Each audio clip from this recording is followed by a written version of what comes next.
Hello साथीभाइहरू, आज चाहिँ हामी पोखरातर्फ जान आँटेका छौँ। भाटपाटिनको स्टाफहरू हामी यसरी खाजासाजा खाएर हामी हिँड्दैछौँ अफिसतिर र हामी चाहिँ गाडीलाई पर्खिरहेको छौँ। यो गाडीले चाहिँ हामीलाई ढाँटेर अनि यहाँ दाइले के भन्दै जिस्काउनु हुँदैछ हामीलाई।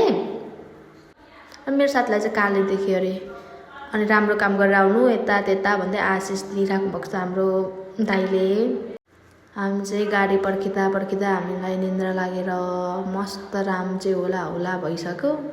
मेरो साथीहरू चाहिँ हेरिरहेको छ गाडी, र गाडी आएर हामी चाहिँ चढ्यौँ। साथीभाइहरू नम्ता र म चाहिँ सँगै थियौँ सुरुमा, अनि मेरो साथीहरू पनि सँगै थियो। पर लास्टमा त नम्ता र म छुट्टिनु पर्यो। हेर्नुहोस् न साथीभाइहरू, के गर्नु त, अब छुट्टिनै पर्यो होइन।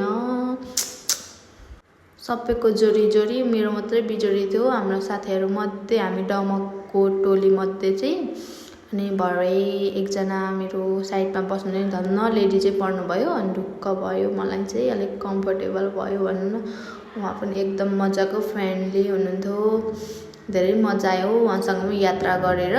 हामी पोखरातर्फ लागेर पोखरा पुगेर यसरी झरीमै त साथीहरू, मेरो साथीहरू पनि देख्न सक्नुहुन्छ हजुरले, झर्दैछन् भट्टाभट हाई गर्दैछ मिस नेपालहरू। नेपालीको फेभरेट खाजा यस्तै हो साथीहरू। अनि हामी भाटपाटिनको गाडी लिएर आएर हामी चाहिँ होटलतर्फ झऱ्यौँ, हेर्नु सक्नुहुन्छ हजुरले।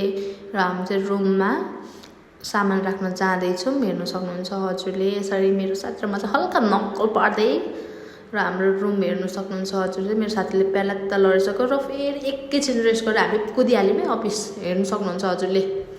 अनि फेरि काम स्टार्ट भयो नि साथीभाइहरू, किनभने ओपनिङ हो नि त हाम्रो, त्यही भएर पोखरा भाटपाटिनको, त्यही भएर अनि सकेर हामी चाहिँ रात पर्यो अनि हामी घरतर्फ गयौँ।